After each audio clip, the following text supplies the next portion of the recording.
समनपुरा का रहने वाला हूँ। 1.5 साल से करीब मैं प्रशांत के साथ यात्रा में भी रहा। मेरा ये कहना है कि आपके जीवन में बहुत सारी हादसाएं 2014 के बाद आई, लेकिन आप उन हादसाओं को भूल जाते हैं। इलेक्शन आता है तो जैसे आपके दिमाग को कोई हैंग कर लेता है। अब 14 के बाद जहां भी मॉब लिंचिंग हुआ मुसलमानों के साथ हुआ, लेकिन मुसलमानों की लड़ाई वो पार्टियां नहीं लड़ी जिसको इसने 30 बरस से खिला के पिला के वोट दे के पोस के रखा।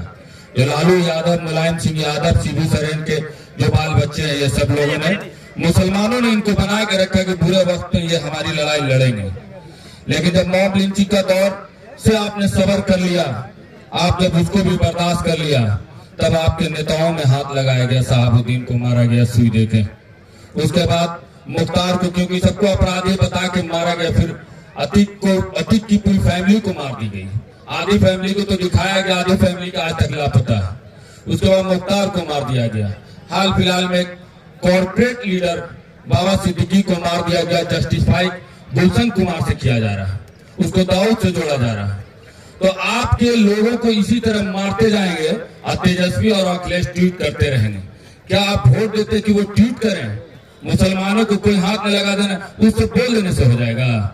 इसलिए आपको उनको सबक सिखाना होगा कि तुम निकम्मे लोग हो और तुमको वोट इसलिए नहीं देंगे कि तुम 25 को सिक्योरिटी लेके घूमो और भर बिहार में भोकाली टाइप करो मुसलमानों के वोट से। उनको भी बेरोजगार कर दीजिए जो आपकी इश्यूज पे नहीं लड़ते हैं। इसलिए उनको सदन में बैठने का स्थान आप दिए हुए हैं।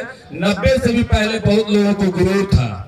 मेरा अपना आंकड़ा कि मुसलमान के बिना कहीं कोई भाई नहीं जीत सकता। इनका सबसे बड़ा जो कहलाता है रोम पोप का मधेपुरा तोप का, वहां भी 3.5 लाख वोट है।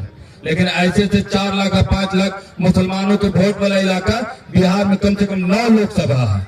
इसलिए ये बिना आपके कुछ है ही नहीं। आपको लगता है कि आपके साथ है, आपके साथ ये सिर्फ वोट के दिन है और वोट के समय है। अगर वोट का ख्याल आता है तभी आपको भाई मानते हैं।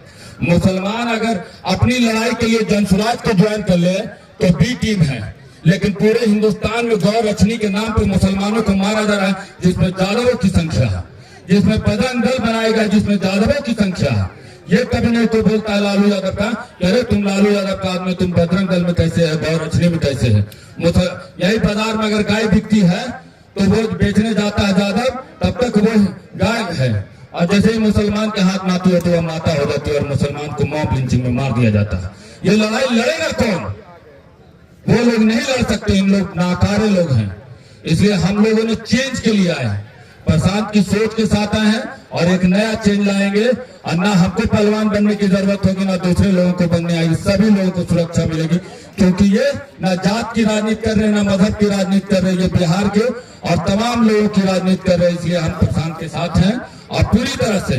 मैं राजनीति में अपने जीवन में बहुत सारे नेताओं के साथ रहा हूं, मैं पर्सनली जानता हूं सारे लीडर को, और यहाँ भी मैं सोच समझ के आया हूँ। इसलिए प्रशांत सभी लोगों से अच्छे हैं और आने वाले वक्त में आपकी लड़ाई अगर कोई लड़ सकता है तो इनके ही प्लेटफॉर्म से लड़ी जाएगी, इज्जत से लड़ी जाएगी। लेकिन आपको भी सोचना होगा।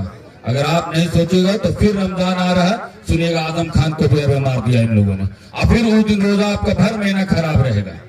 इसलिए ऐसे दिन नहीं आए, इसलिए ऐसे लीडरों को सबक सिखाइए। ये सब लड़ने वाले नहीं, ये सब ट्यूटर हुआ है। इनके बाप ने लड़ाई लड़ी क्योंकि इनको लड़ाई दूसरी लड़नी थी।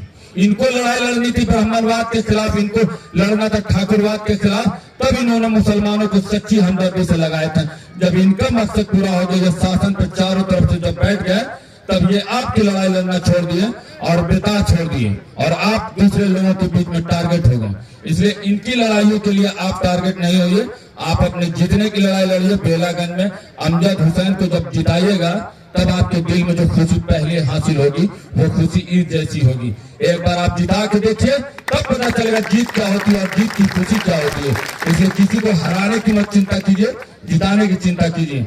अब यहीं पे मैं अपनी बात को खत्म करता हूँ। चलिए, अस्सलाम वालेकुम।